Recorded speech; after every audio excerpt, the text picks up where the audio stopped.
friends, welcome to Sugan's Cookery. இன்னைக்கு நம்ம பார்க்க போற ரெசிபி மெது வடை.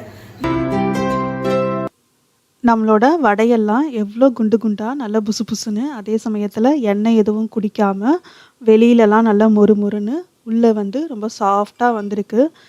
நம்ம கிரைண்டரில் அரைச்சா எப்படி இருக்குமோ அதே மாதிரி இருக்குது. நான் இப்போ ஓப்பன் பண்ணி காட்டுறேன் பாருங்கள்.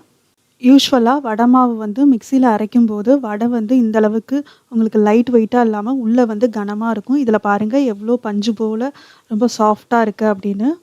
அதே மாதிரி ரொம்ப கிறிஸ்பியாகவும் இருக்குது.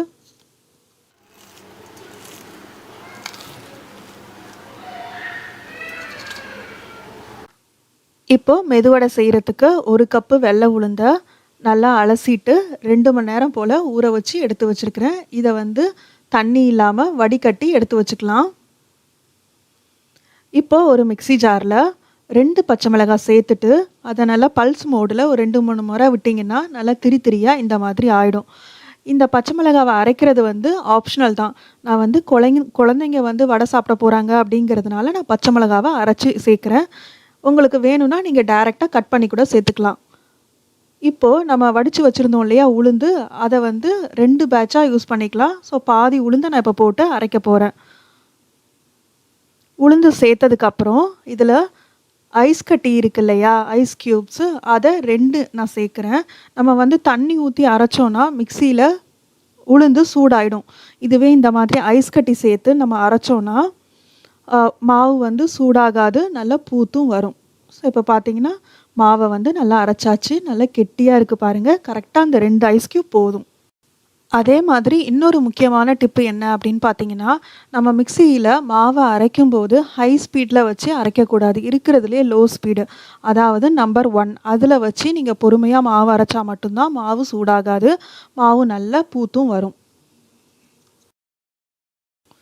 இந்த அளவுக்கு திக்காக மாவு இருக்குது. இதே மாதிரி நம்ம இன்னொரு பேட்ச் வச்சுருந்த உளுந்தையும் அரைச்சி எடுத்தாச்சு. இந்த மாவை ஒரு மூடி போட்டு நம்ம ஃப்ரிட்ஜில் வச்சிடலாம். நம்ம அதுக்குள்ளே வெங்காயம், பச்சை மிளகாய், எண்ணெய் சூடு பண்ணுறது, இந்த வேலையெல்லாம் பார்த்துக்கலாம். இப்போது வடையில் சேர்க்கறதுக்காக கருவேப்பிலை, கொத்தமல்லி, கொஞ்சமாக வெங்காயம், சின்ன துண்டு இஞ்சி, இதெல்லாம் எடுத்து வச்சுருக்கிறேன். இது எல்லாத்தையும் நம்ம ஃப்ரிட்ஜிலேருந்து எடுத்து வச்சுருக்குறோம் இல்லையா அந்த மாவு, அதில் சேர்த்துக்கலாம். இந்த மாதிரி நீங்கள் ஃப்ரிட்ஜில் வைக்கிறதுனால என்ன ஆகும் அப்படின்னு கேட்டிங்கன்னா, உங்களுக்கு வடையும் நல்ல கிறிஸ்பியாக இருக்கும். அதே சமயத்தில் உங்களுக்கு வடை நல்ல ப்ரௌன் கலராக பார்க்குறதுக்கே பொன்னிறமாக சூப்பராக இருக்கும்.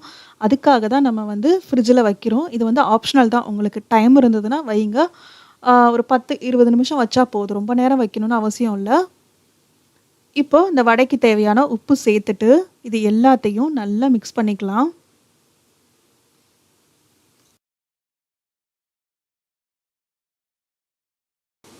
இப்போ பாருங்கள், மாவு எல்லாத்தையும் நல்லா மிக்ஸ் பண்ணியாச்சு. மாவும் நல்லா கெட்டியாக இருக்குது.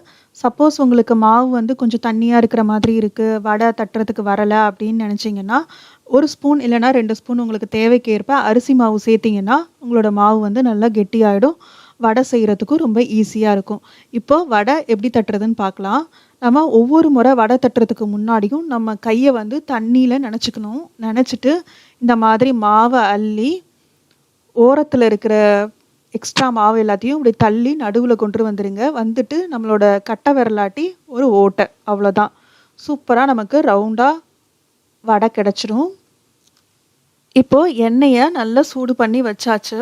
எப்போதுமே வடை செய்கிறதுக்கு எண்ணெயை மீடியம் ஃப்ளேமில் வச்சு சூடு பண்ணிங்கன்னா உங்களுக்கு வடை ஈவனாக வேகும். சப்போஸ் நீங்கள் ஹையில் வச்சுட்டிங்கன்னா வெளிப்பக்கம்லாம் நல்லா ப்ரௌனாக இருக்கும், உள்ளே பார்த்தீங்கன்னா மாவு அப்படியே இருக்கும்.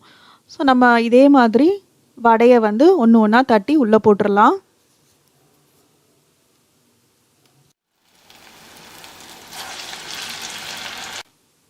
இப்போ நம்மளோட வடைகள் எல்லாத்தையும் எண்ணெயில் சேர்த்தாச்சு.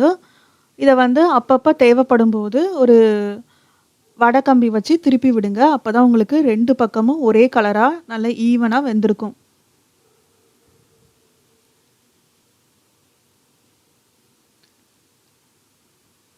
இப்போது எண்ணெயில் உள்ள பபிள்ஸ் எல்லாமே நல்லா அடங்கிடுச்சு அப்படின்னா வடை நல்லா வெந்துருச்சு அப்படின்னு அர்த்தம்.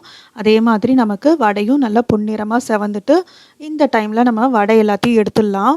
ஸோ இப்போ பாருங்கள், வடைலாம் எப்படி நல்லா புசு புசுன்னு நல்லா குண்டாக அதே மாதிரி நல்ல கிறிஸ்பியாக எண்ணெய் எதுவுமே குடிக்காமல் ரொம்ப சூப்பராக வந்திருக்கு. இந்த வீடியோவில் சொன்ன டிப்ஸ் எல்லாத்தையும் ஃபாலோ பண்ணி நீங்கள் மிக்சியில் மாவு அரைச்சி வடை செய்யும்போது கண்டிப்பாக வந்து மிக்சியில் அரைச்சதுக்கும் கிரைண்டரில் அரைச்சதுக்கும் வித்தியாசமே தெரியாதுங்க. அந்த அளவுக்கு உங்களுக்கு நல்ல கிறிஸ்பியாக ரொம்ப சாஃப்டாக அதே சமயத்தில் எண்ணெய் எதுவும் குடிக்காமல் ரொம்ப நல்ல வடை கிடைக்கும். இதே மாதிரி நீங்களும் செஞ்சு பாருங்கள். இந்த வீடியோ பிடிச்சிருந்ததுன்னா வீடியோ லைக் பண்ணுங்கள். மறக்காமல் நம்ம சுகன்ஸ் குக்கரி சேனலை சப்ஸ்கிரைப் பண்ணி வச்சுக்கோங்க. தேங்க்ஸ் ஃபார் வாட்சிங்.